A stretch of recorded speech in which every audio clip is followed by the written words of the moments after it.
Chapter 45 निया and Miraj.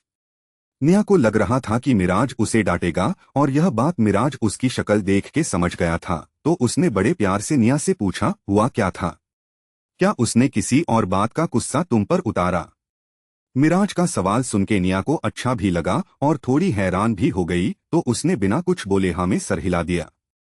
Miraj ने अपनी कमर पर हाथ रखकर एक गहरी सांस ली और बोला, ये लड़की खुद को समझती क्या है? जब देखो तब हर किसी पर रौब झाड़ती रहती है। अश्वत्थ की फ्यूचर वाइफ। सीरियसली तुमने अच्छा किया उसे पीटकर। वैसे तुम्हें मेरी एक सलाह है, इस दुनिया में इंसान को खुद के लिए स्टैंड लेना पड़ता है। अगर चुपचाप सहती रहोगी तो दुनिया तुम्हें और दबाएगी। जो तुमने आज किया अगर यह पहले ही कर दिया होता तो शायद इतना सफर नहीं करना पड़ता। निया मिराज को देखे जा रही थी और आरा के चेहरे पे मुस्कुराहट खेल रही थी। वो बोली, भाई आप निया को ऑइंटमेंट लगा दीजिए, मैं ना भाभी को देख कर आती हूँ। अश्वत्थ भाई कह रहे थे कि उन्हें कुछ चाहिए। निया और मिराज के कुछ रिएक्ट करने से पहले ही आरा रफूचक्कर हो गई।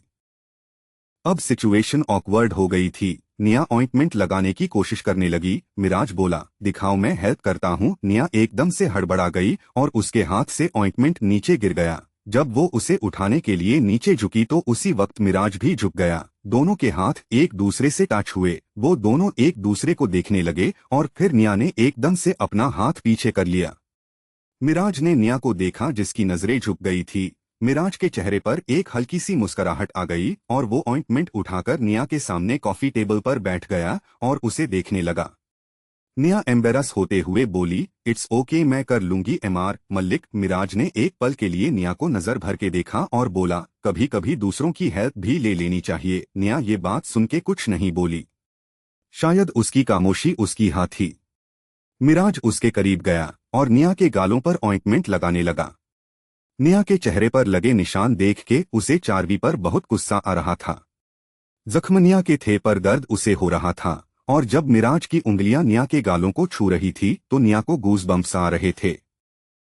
ऑइंटमेंट लगाते लगाते मिराज बोला, एक बात पूछूं? निया एक पल के लिए सहम गई पर अगले की पल बोली, हाँ पूछो। मिराज सीधा उसकी आंखों में देखते हुए बोला, तुम मुझसे कभी ठीक से बात क्यों नहीं करती हो? मैं हमेशा वशिष्ठ ग्रुप में काम के सिलसिले से आता जाता रहता हूँ, लेकिन तुम हमेशा मुझे इग्नोर करती हो। मुझसे ऐसी क्या दुश्मनी है जो मेरे हाय हेलो का भी रिप्लाई भी नहीं देती? क्या मैं इतना बुरा हूँ? मिराज का इतना सीधा सवाल सुन के निया हड़बड़ा गई। उसने नहीं सोचा था कि मिराज उससे ऐसा सवाल करेगा। वो समझ नहीं पा रही थी कि क्या बोले और उस ऑकवर्ड मोमेंट पर उसके मुंह से बस आधे अधूरे शब्द निकल रहे थे, जी जी। वह इससे ज्यादा वो कुछ नहीं कह पाई और चुप हो गई। उसकी घबराहट देखकर मिराज के होठों पर एक स्माइल आ गई और वह बोला, क्या बात है? मीटिंग्स के टाइम और ऑफिस स्पेस में तो तुम बहुत कॉन्फिडेंट रहती हो, तो अभी मेरे सामने हकला क्यों रही हो? मैं तुम्हें खा नहीं जाऊंगा, मैं वेजिटेरियन हूँ। डोंट वरी और हकलाना बंद करो, मैं भी तुम्हारी तरह इंसान ही हूँ। ओके। एक निया कंफ्यूज होकर मिराज को देख रही थी और उसे मिराज की बातों का मतलब समझ नहीं आ रहा था। मिराज बोला, चलो आज फ्रेंडशिप कर लेते हैं। फ्रेंड्स, ये कहकर मिराज ने अपना हाथ आगे बढ़ाया। निया एकदम से चौंक गई और बोली, एफआरआर फ्रेंडशिप? तो मिराज बोला, हाँ क्यों? मुझसे दोस्ती करने में दिक्कत है? चलो मैं तुम्हें कभी बुली नहीं करूंगा। निया समझ नहीं पा रही थी कि ये हो क्या रहा है। मिराज बोला, कॉमन में इतना भी बुरा इंसान नहीं हूं यार। निया मिराज का ये बदला हुआ रूप देख के बहुत हैरान थी और थोड़ी परेशान भी। मिराज ये समझ गया और मूड को थोड़ा रिलैक्स करने के लिए बोला, तुम तो ऐसे घबरा रही हो जैसे मैं कोई टेररिस्ट हूँ जो तुम्हें डरा धमका रहा है। इट्स योर डिसीजन निया, अगर नहीं करनी दोस्ती तो कोई बात नहीं। I will not pressurize you. Miraj ने निया को कह तो दिया कि जो उसका मन करे वो वैसा ही करे, लेकिन वो प्रे यही कर रहा था कि निया फ्रेंडशिप के लिए मान जाए। पर मिराज के इतनी सारी डायलॉगबाजी के बाद भी जब निया कंफ्यूज खड़ी रही तो मिराज का हौसला थोड़ा लड़खड़ाने लगा। उसे लग गया था कि भैया इस जन्म में तो उसका निया के साथ कुछ नहीं होने वाला, और यही सोचकर वो वहां से उठकर जाने लगा। निया के जख्मों पर ऑइंटमेंट तो लग चुका था पर उसे अपने टूटे सपनों पर भी ऑइंटमेंट लगाना था। तभी उससे निया की आवाज आई, एमआर मल्लिक रुकिए। मिराज उसी पल रुक गया और पीछे पलटकर निया को देखने लगा। निया उसको देख रही थी और फिर कुछ हिचकिचाते हुए बोली फ्रेंड्स, और उसने अपना हाथ आगे बढ़ाया। मिराज के मन में दिवाली के पटाखे फूट रहे थे, पर वो अपनी खुशी को कंट्रोल करता हुआ हल्के से मुस्कुराया और निया से हाथ मिलाते हुए बोला, थैंक यू सो मच। मुझे तो लगा था कि तुम क्योंकि तुम्हारे ज्यादा दोस्त नहीं है तो तुम इसीलिए शायद मेरे साथ दोस्ती में इंटरेस्टेड नहीं थी, मेरा मतलब। निया की हड़बड़ाहट अब मिराज में दिख रही थी और निया का हाथ जो उसने तब से पकड़ा हुआ था और उसे हिलाए जा रहा था। निया ने कुछ नहीं कहा, वह बस मिराज को देख रही थी और अपने हाथ के छूटने का वेट कर रही थी। मिराज समझ गया और उसने जल्दी से निया का हाथ छोड़ दिया और बोला सॉरी, और बिना कुछ और बोले बस मुड़ा और शर्माता हुआ वहां से बाहर निकल गया। कमरे के बाहर वो आरा से टकराया जिसने देखा कि मिराज के गाल लड़कियों की तरह शर्म से लाल हो रहे थे। वो पेट पकड़कर हंसने लगी। ये देख मिराज गोली की तरह वहां से भाग गया। आरा हंसते हुए रूम के अंदर गई और निया से बोली, यार तुमने मीर भाई के साथ ऐसा क्या किया कि वह शर्मा रहे हैं। जब निया ने यह बात सुनी तो उसे बड़ा अजीब लगा, क्योंकि वो खुद अब तक थोड़ी सी हड़बड़ाई हुई थी। वो बोली, मैंने कुछ नहीं किया। तो आरा उसके फोरहेड पर अपनी उंगली से टैप करते हुए बोली, अरे सिली गर्ल, तुमने ऐसा क्या कह दिया कि वो ब्लश कर रहे थे। निया भी हैरान रह गई। उसे समझ नहीं आ रहा था कि किस बात के लिए मिराज ब्लश कर रहा था। दिन जैसा भी रहा हो, लेकिन डिनर टेबल पे सब लोग खुश थे। पूरा परिवार एक साथ डिनर एंजॉय कर रहा था। टिया अश्वत्थ के बगल में बैठी थी और टिया के साथ में ओजल थी। अश्वत्थ के दूसरी तरफ आदित्य बैठा था। निया और आरा एक साथ बैठे थे और जानबूझकर मिराज को निया के बगल वाली चेयर पर बिठाया गया था। यह सबने पहले ही प्लान कर लिया था। सब लोग हंसी खुशी खाना खा रहे थे, तभी चारवी डिनर करने आई। सुबह के तमाशे के बाद किसी ने नहीं सोचा था कि वो डिनर पर आएगी। चारवी को देख के सबका मूड बदल गया। सब एकदम से चुप हो गए। चारवी किसी से कुछ बोले बिना डिनर टेबल के कोने पर जो एक खाली चेयर थी उस पर बैठ गई और प्लेट लेके डिनर शुरू कर दिया। अश्वत्थ के बगल में टिया को बैठे चारवी को जलन होने लगी। आज से पहले उसने सिर्फ ओरमन को अश्वत्थ के साथ बैठे देखा था। चारवी गुस्से में ये सोच सोच के पागल हुई जा रही थी कि आखिर कौन है वो लड़की जो अश्वत्थ के साथ बैठी है और सब लोग उससे इतने प्यार से बात क्यों कर रहे हैं।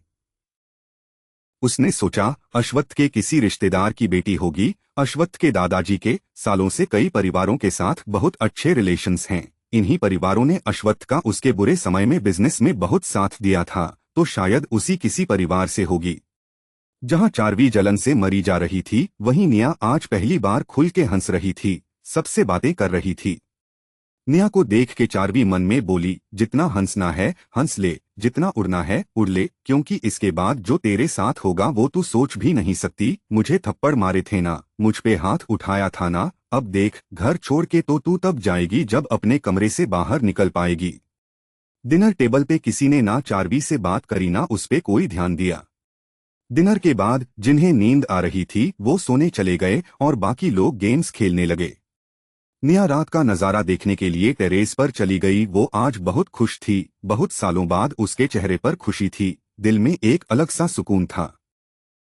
अब जहां निया रात की चांदनी में खोई हुई थी, वहीं टिया अपने कमरे में जाकर सीधे बिस्तर पे गिर गई। उसे अब भी नींद आ रही थी जबकि वो दोपहर में सो चुकी थी। मिराज का दिल सुबह से बेचैन था। आखिर निया ने उससे दोस्ती करने के लिए हाँ जो कर दी थी। निया के ख्यालों में खोए मिराज ने ऊपर आसमान की तरफ देखा तो उसे निया अकेले टेरेस पर खड़ी नजर आई। वो उससे बात करने के लिए ऊपर गया। निया को अपने ख्यालों में खोया देख वो बोला, सहाय फैमिली से कैसे डील करोगी, कुछ सोचा है? अब तक तो तुम्हारी सौतेली बहन ने नमक मिर्च लगा करके अपने माँ बाप को सब बता भी दिया होगा। निया बेफिक्र होकर हंसते हुए बोली, आप चिंता मत करिए, मैं पूरी प्लानिंग के साथ आई हूँ, डोंट वरी। मिराज चौंक गया और बोला, प्लानिंग के साथ? क्या मतलब? निया हंसते हुए बोली, यहाँ वेकेशन खत्म होने के बाद मैं यूरोप जा रही हूँ। मैंने वहाँ जॉब के लिए अप्लाई किया था और मेरा सिलेक्शन हो गया, और मेरी एक दूर की कजिन है, वो मेरी हेल्प कर रही है। उसी ने मेरा एयर टिकट और वहाँ रहने का इंतजाम कराया है। मैं अपने सारे डॉक्यूमेंट्स, अपनी सारी सेविंग्स साथ लाई हूँ। मैं इस वेकेशन के बाद सीधा यूरोप जा रही हूँ। ये सारी बात सुन के मिराज के पैरों तले जमीन निकल गई और उसे अंदर ही अंदर बहुत दर्द हुआ। कहाँ वो अपनी लव स्टोरी स्टार्ट करने की सोच रहा था, पर यहाँ तो उसकी लव स्टोरी शुरू होने से पहले ही खत्म हो गई थी। निया को इतना खुश सब बताते देखकर मिराज ने अपनी फीलिंग्स जाहिर नहीं होने दी। वो चुप रहा और वाइन पीने लगा और फिर कुछ देर बाद बोला, अगर तुम्हारे डैड ने तुम्हें खोज लिया तो क्या करोगी? उसकी प्लानिंग भी की है या नहीं? निया मिराज की बात सुन के हंसते हुए बोली, डोंट वरी एमआर मलिक, मैंने बिजनेस की पढ़ाई की है, मेरा दिमाग इतना भी कम नहीं है। मुझे अच्छे से पता है वह मुझे खोजेंगे, मैंने उसका भी इंतजाम किया है। मेरे पास चार्वी की कुछ ऐसी गहरी काली करतूतों के सबूत है जो अगर बाहर आ गए तो सहाय परिवार की इज्जत की धज्जियां उड़ जाएंगी। तो उन्होंने अगर मेरे साथ कुछ भी करना चाहा तो मैं भी उनकी इज्जत के बारे में नहीं सोचूंगी। मिराज बोला, दैट्स ग्रेट, तुमने काफी लंबी प्लानिंग कर रखी है। You are a perfect planner, तुम्हारे दिमाग की तो दाद देनी होगी। वैसे तुम्हारा कोई बॉयफ्रेंड है? जब यह निया ने सुना तो उसे थोड़ा सा अटपटा लगा। बात क्या हो रही थी और ये सवाल क्या था, पर थोड़ा यहाँ वहाँ देखने के बाद उसने बोला, मैं सिंगल हूँ। मुझ जैसी बोरिंग लड़की का बॉयफ्रेंड कौन बनना चाहेगा, और वैसे भी मुझे कोई शौक नहीं है इन सब में पड़ने का। मिराज बोला, तुम बोरिंग हो यह तुम सोचती हो, मुझे तो तुम काफी इंटरेस्टिंग, टैलेंटेड और समझदार लगती हो। मिराज का जवाब सुनकर निया उसे देखने लगी। मिराज ने उसको देखा, दोनों की नजरें पल भर के लिए मिली, फिर निया ने एकदम से अपनी नजरें फेर ली। फिर दोनों काफी देर तक चुप रहे। मिराज निया को निहारे जा रहा था और निया उससे नजरें नहीं मिला रही थी, पर उसे ये एहसास था कि मिराज उसे देख रहा है। फिर कुछ हिम्मत करके निया ने मिराज को देखा, वो वाइन पी रहा था। निया और मिराज के बीच हो रहे आंखों के इस खेल को आदित्य, ओरियन, कुशाल, व्योम और आरा छुपकर देख रहे थे। आदित्य बोला, यह मिराज का बच्चा एकदम उल्लू है। हम लोग उसकी सेटिंग कराने की सोच रहे हैं और वो है कि यहाँ बोरिंग बातें कर रहा है।